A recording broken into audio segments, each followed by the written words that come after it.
What is up, all you beautiful mamas? I'm back today for another video all about homeschooling, some encouragement for you homeschooling moms. It has been a long season of life and beauty happening over here and so many wonderful things, but we are knee deep into planning out our homeschool year like many of you are.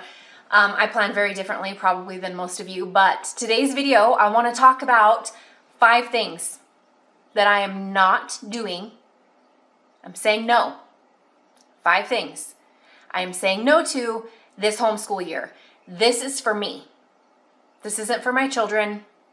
These are 5 things I'm saying no to simplify my homeschool year and to encourage myself and push myself and challenge myself to continue on our path, to continue running our race, not anybody else's. I encourage you to make your own list. I'm going to share with you mine. First thing I am saying no to in our homeschool this year is cramming. We have a window in our homeschool schedule. Homeschooling from 8 to noon. That is our schedule for this upcoming homeschool year. It has been for the last couple years as well. 8 to noon is our time block, if you want to call it that. Our schedule, time block schedule. Sometimes I try to cram too much stuff into that 8 to noon time frame that it really takes the joy out of that time that I have with my boys.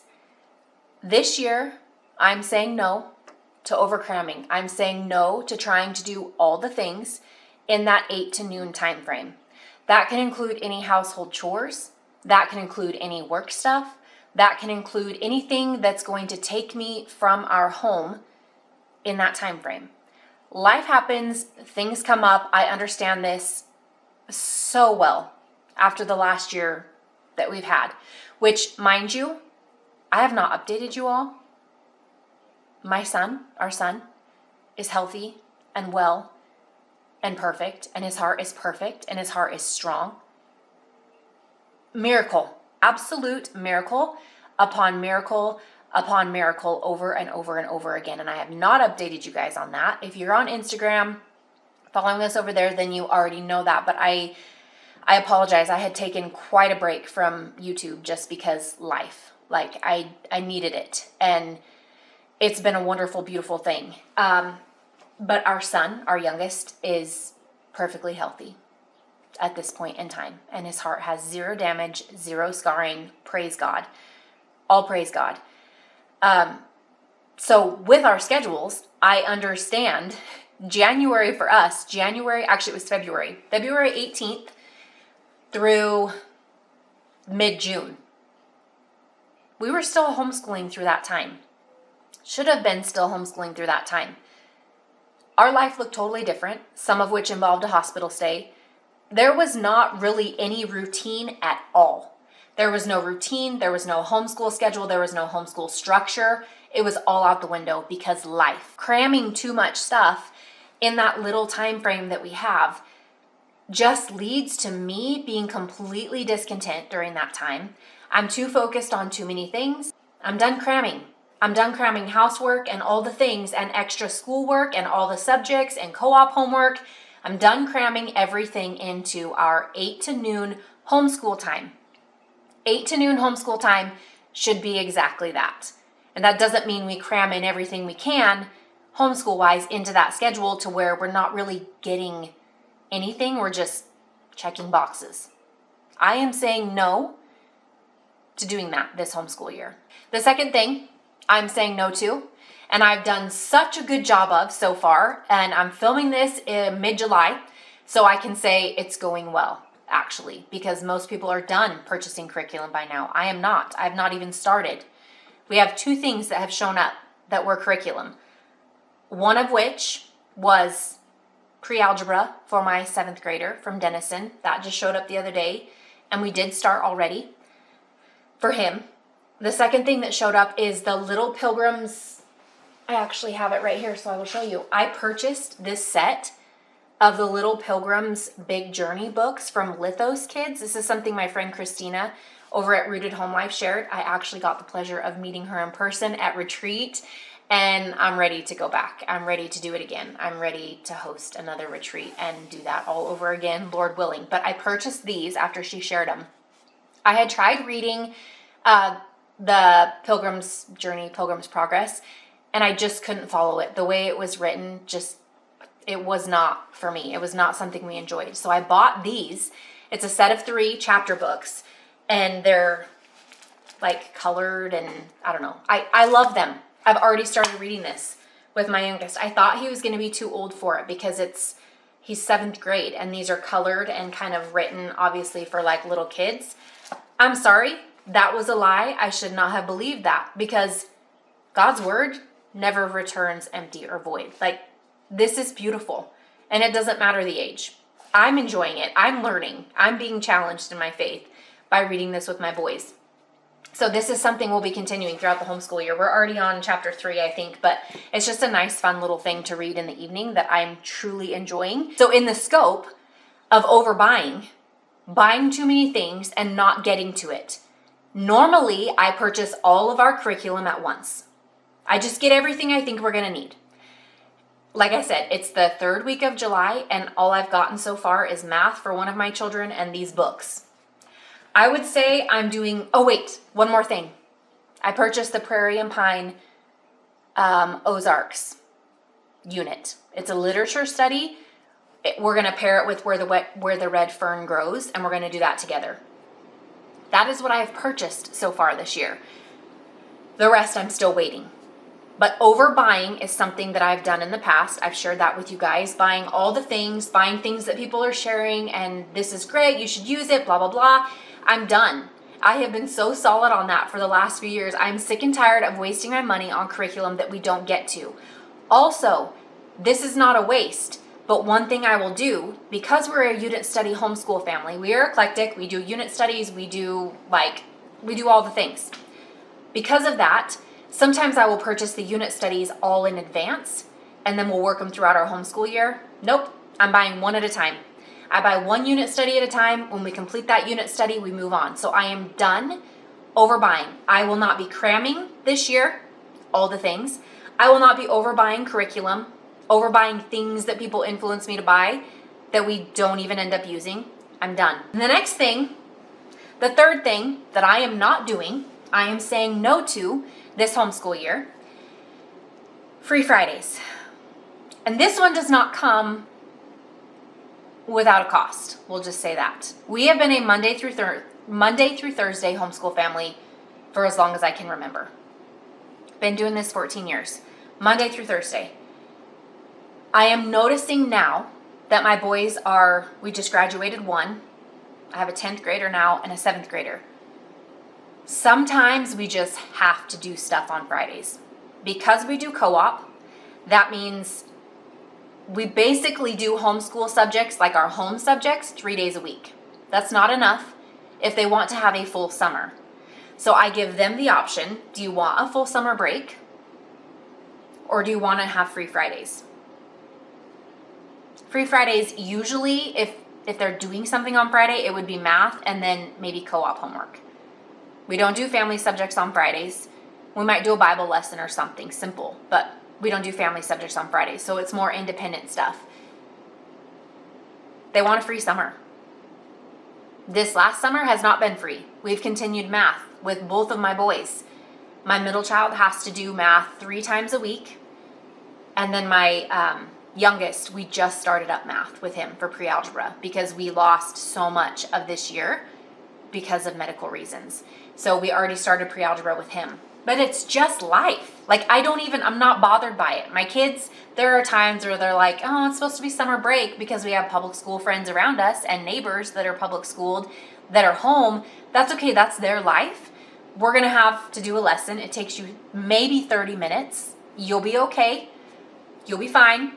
Let's do it. So this homeschool year, all that to say, we ebb and flow through life and through seasons, but we will be doing some subjects on Fridays. Normally they're free. Normally that can lead to whatever it leads to. This year we will be having Fridays where we are going to have some homeschool stuff that we need to be doing simply because it frees up our summer a little bit more. And we need an extra day to get co-op homework done so that we're able to have evenings as a family. Otherwise, when my husband gets home from work, my kids get home from work, it's eat dinner and do homework from co-op. We said no to that lifestyle when we chose to homeschool, so let's do it on Fridays. While my husband's working, my kids are off on Fridays. That's the whole view here, or the whole idea and thought with that. So I will update you guys on these as the year progresses. But that is the third thing I'm saying no to this homeschool year, is no free Fridays. We are going to be doing some things on Fridays this year. The fourth thing I am giving up on, saying no to, not happening, not going to carry it, is feeling like it's all up to me. I have given this up. I've shared that with you. Maybe this is something you need to give up also. Let it go. Release it. Let it go. It is not up to you. It is not up to me to teach my children everything they need to know. I have asked God into our homeschool. I have invited him in. I have allowed him to shift and maneuver and show and reveal and change anything and all the things. And I refuse to carry the load that it's all up to me to teach them everything they're going to need to know. Can I help them? Yes. Can I bring in resources that are going to benefit them and things that are going to be useful for them? Yes. Is it up to me to teach them how to do everything they're ever going to need to know in life? No. But can I point them to the one who does have it all? Yeah. Can I point them to the one who will help lead and guide them? Yes. Can I point them to the one who does have the answers? Yes. That is what I can do. It's not up to me to teach them everything. I'm not going to carry it. It's not up to me. I'm going to be faithful to do what I've been called to do day in and day out with the resources that we have at hand. And the rest is up to God. No, I'm not willy-nilly just winging it. I'm doing what he's asked me to do. I'm going to do it faithfully. I'm going to trust the process, just like I did with our child who we just graduated. I'm going to trust the process. I'm going to give it to God, and he's going to carry us. I will also point my children to God and to create and cultivate that relationship of their own with God, who does have the answers and who can lead them in ways that I cannot, obviously, because he's God. So we're not going to carry that. It's not up to you to teach your children everything they're ever going to need to know about life. And guess what? Another little spoiler, it's completely impossible. You cannot teach your children everything they will ever need to know about life. I still do not know everything that I need to know. I am still learning and growing in so many ways. We never stop. So why do we carry, as homeschool moms, that burden that it's up to us to teach them everything? And we need to make sure we do it perfectly so that they can go down this perfect path when they graduate high school and get into college and do all the things. Well, guess what? What my boys are doing now, I have not taught them any piece or part of what they know, of what they're excelling in right now. That was God-given. Had nothing to do with me. Teach your children how to be good learners, good listeners, how to dive into things and research things when they need to. Give them the tools, the resources, point them to God. Do what you're supposed to do faithfully every day, and let the Lord lead them the rest of the way. Trust him with them. He created them. I'm pretty sure he knows what he's doing. The thing I want to share with you is kind of maybe something you can relate to and maybe not. I have children who love, two children, who love to listen to music while they do their math. And I'm not talking instrumental music. I'm talking music that they listen to that has words while they do their math lesson. For my brain, Jamie, terrible idea. My youngest also told me that that's a terrible idea for him. He loves it silent. No sound, nothing. He wants silence. My two older boys, I keep saying both of them because it's like I'm still homeschooling both of them. I am not. I am only homeschooling my 10th grader. Our oldest graduated. However, it was true for him too. They will put in earbuds and listen to music with words while they do their math. I have fought that and the concept and the idea of that. I'm like, no. Are you actually understanding? Are you actually getting it? I'm done fighting it. They're doing excellent in math. Excellent. I'm done fighting it.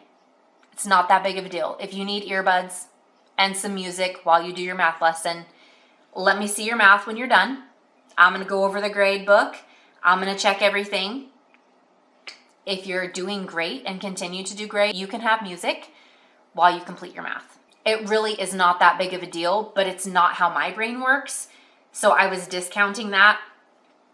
Guess what? Not everybody's brain works the same. If they want to listen to music with words while they do their math, like the actual workbook part of their math, not during the lesson. It's not allowed during the lesson. During the workbook, they can listen to math. I'm done fighting it. That is the 5th thing I am saying no to this homeschool year, which is fighting my children. Obviously not really fighting. It's a battle for me to accept it. I'm going to let them do it. Last thing I'm going to share with you is me holding the responsibility or the accountability for co-op homework, their homeschool lessons at home. I am done myself checking in with them. Did you do your co-op homework? Did you do your math today? Did you do this? Did you do that? They are in charge. They are holding themselves accountable for the work that they're doing, getting done what needs to be. They are in charge. When I was in public school, I was in charge of all. A little bit of information you guys didn't need to know. I'm trying this batch filming thing to better manage my time here on YouTube and still create content for you guys. And it's kind of funny because my battery died. So